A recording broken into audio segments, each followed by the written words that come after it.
bienvenue à Chuck B Critique. Aujourd'hui, je vous donne mon avis sur la nouvelle comédie mettant en vedette Ryan Reynolds qui s'intitule L'Homme libre, version française de Free Guy. I really wish you'd mention that. Yeah. Yeah. You love you, blue shirt guy. Thank you. Watch out for the. They seem nice. Pour faire simple, ça raconte l'histoire d'un homme bien ordinaire qui travaille dans une banque et qui, du jour au lendemain, découvre qu'il serait en fait un personnage non jouable d'un jeu vidéo très populaire. Et donc s'ensuit une crise existentielle liée avec une romance ainsi que des aventures rocambolesques dans un jeu vidéo. Tout premièrement, je dois mentionner que Ryan Reynolds, je l'aime pas mal puis il me fait bien rire. Et je dirais pas que l'histoire m'intriguait pas un tant soit peu, mais c'était pas mal la raison pour laquelle j'allais voir le film, c'était pour rire avec Ryan Reynolds. Et à ce niveau, je dois dire que c'est somme toute satisfaisant, mais peut-être pas autant que je l'aurais espéré. J'ai comme eu l'impression que j'ai beaucoup plus ri dans les 30 dernières minutes que tout le reste du film, mais quand même, il y avait des petits moments où je ricanais. C'est juste que j'aurais préféré encore plus de gags. Ceci étant dit, ça s'écoute quand même très très bien. Et ça, même si on n'est pas du tout connaissant du monde des jeux vidéo, parce que moi je l'ai vu avec ma mère, puis elle a eu aucun problème de compréhension, puis je pense qu'elle a jamais joué à un jeu vidéo de sa vie. Si je me trompe, dis-moi-le dans les commentaires, mais... Et il y a aussi des clins d'œil et easter eggs aux jeux vidéo en général, les petits bugs, ce qu'on est habitué de voir répéter, puis des choses comme ça. Et aussi sur ceux qui jouent à ces jeux vidéo-là. Et c'était...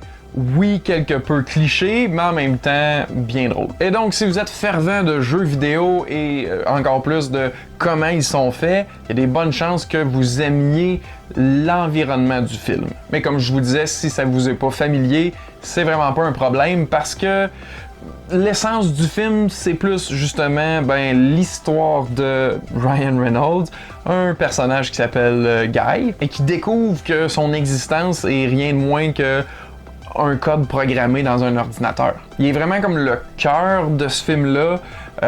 Il est tellement naïf et innocent qu'on peut pas l'aimer. C'est certain qu'on est habitué que Ryan Reynolds soit capable de jouer un peu ce type de personnage-là, mais en même temps, écoute, si c'est bon puis c'est bien fait, pourquoi se priver? Et je dirais même que oui, il a déjà joué ce type de personnage-là, mais il joue plus souvent qu'autrement le gars au-dessus de ses affaires. Donc là, ça faisait quand même un peu changement. Vraiment, il apportait tous les gags du film, j'ai trouvé à mon avis. Du moins, les gags que j'ai ri le plus fort, on va dire. C'est vraiment un petit film léger qui s'écoute très bien et qui est pas nécessaire d'une part d'aller voir au cinéma, mais en même temps qu'il y a des effets visuels assez impressionnants qui fait que si vous voulez le voir au cinéma, ça vaut quand même la peine. Je dois dire que ça m'a quand même beaucoup fait penser à The Lego Movie. Il y a vraiment plusieurs similarités dans le ton puis un petit peu l'histoire, mais c'est vraiment pas comme une copie, là. C'est juste, je trouve que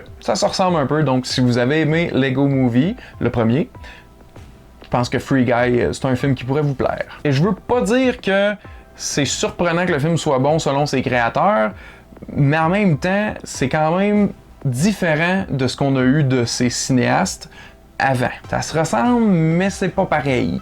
Vous allez comprendre. C'est scénarisé entre autres par Zach Penn, qui a écrit Ready Player One et le premier Avengers.